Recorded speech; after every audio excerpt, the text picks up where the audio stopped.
नमस्कार दोस्तों, मैं विजय कसाणा डिजिटल फ्री शिक्षा के यूट्यूब चैनल पर आपका स्वागत करता हूं। दोस्तों, हरियाणा ग्रुप डी भर्ती का स्कोर कार्ड जारी हुआ है। उसके बाद से चेयरमैन साहब की बड़ी घोषणा हम कह सकते हैं, या इस वीडियो में महत्वपूर्ण जानकारियां आपके साथ साझा की जाएंगी। 45,000 का आंकड़ा अचानक क्यों आया है? लगभग 45,000 बताया गया है साथियों आंकड़ा।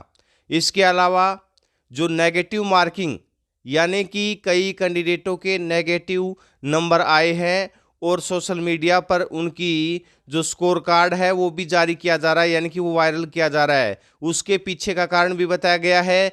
क्या फर्जी कैंडिडेटों की मानसिकता थी, वो भी जानकारी बताई गई है।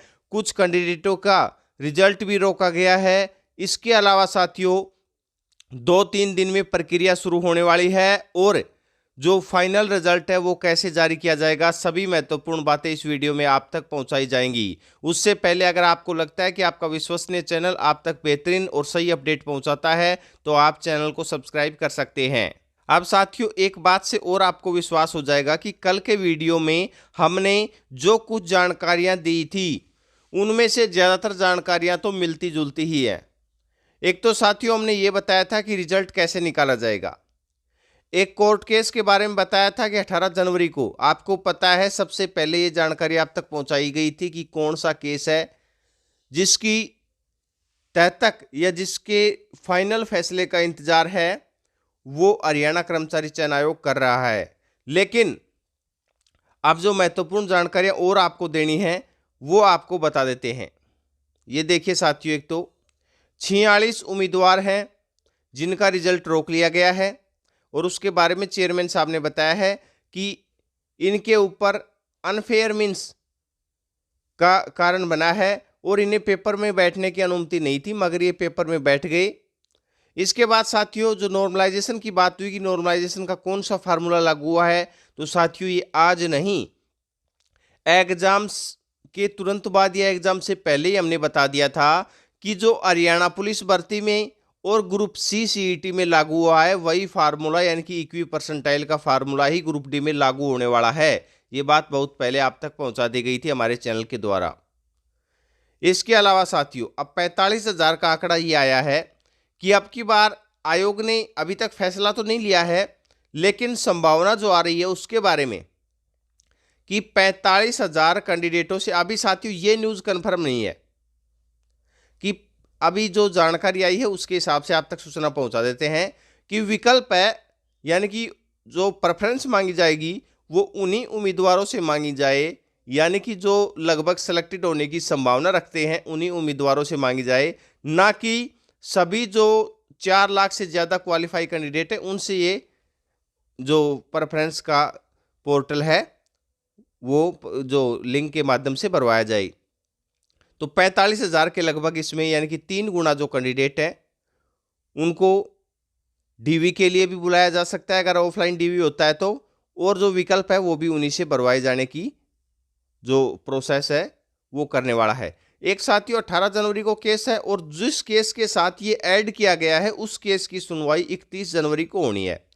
अब एक बात और सामने आई है, तभी तो साथियों मैं बार बार कहता हूं कि आपका विश्वसनीय चैनल है, सटीक खबर आपके साथ शेयर करता है। हमारे साथ जो जानकारी शेयर की गई थी, क्योंकि हमारे पास भी जानकारी आती है तभी आपके साथ हम बताते हैं, खुद से घर से तो कोई जानकारी बनाई नहीं जाती, कि फरवरी में रिजल्ट जारी करने की पूरी पूरी संभावना है।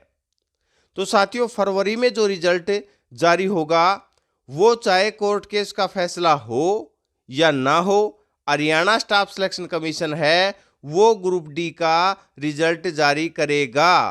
कैसे, ये देखिए इसमें बताया भी गया है न्यूज़। ये बात आपको पहले ही बता रखी है कि फरवरी में ग्रुप डी का फाइनल रिजल्ट आ जाएगा।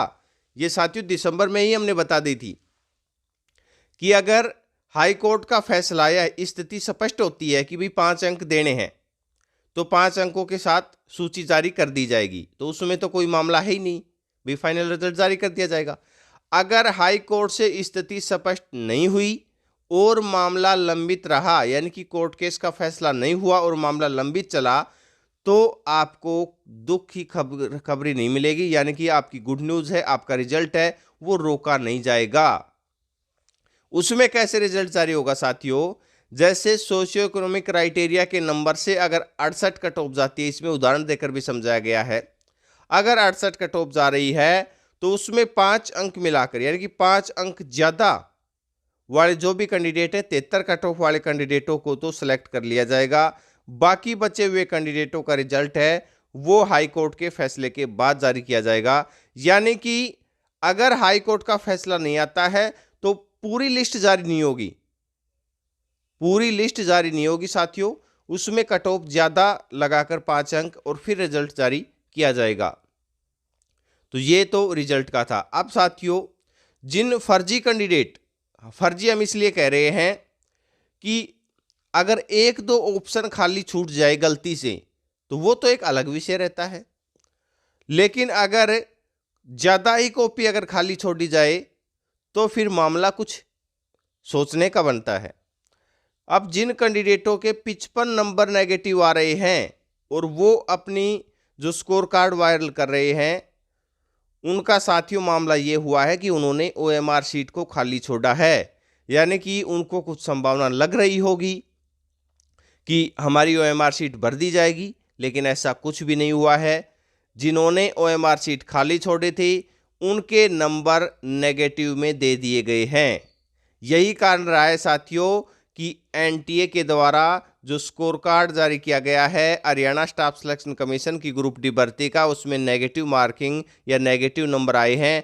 वैसे कोई भी नेगेटिव मार्किंग नहीं थी, लेकिन अगर आप 5वां गोला भी नहीं भरोगे और ओएमआर को खाली छोड़ोगे तो नेगेटिव मार्किंग लगनी थी, जिस कारण से ये नेगेटिव नंबर आए हैं। और 2-3 दिन में जो प्रक्रिया शुरू होने वाली है वो भी देख लीजिए। ये देखिए साथियों कि सीईटी स्कोर में कोई कमी है या आपकी कैटेगरी अगर चेंज हुई है तो कैटेगरी चेंज वाले कैंडिडेट एचएससी ऑफिस में संपर्क कर सकते हैं, उनकी कैटेगरी दुरुस्त कर दी जाएगी।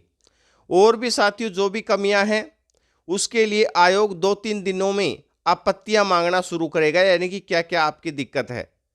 और जैसे ही आपत्तियों वाला प्रोसेस शुरू होगा उसके बाद साथियों एनटीए की तरफ से डिटेल रिजल्ट भी जारी, जो डिटेल रिजल्ट आएगा हरियाणा स्टाफ सिलेक्शन कमीशन के पास।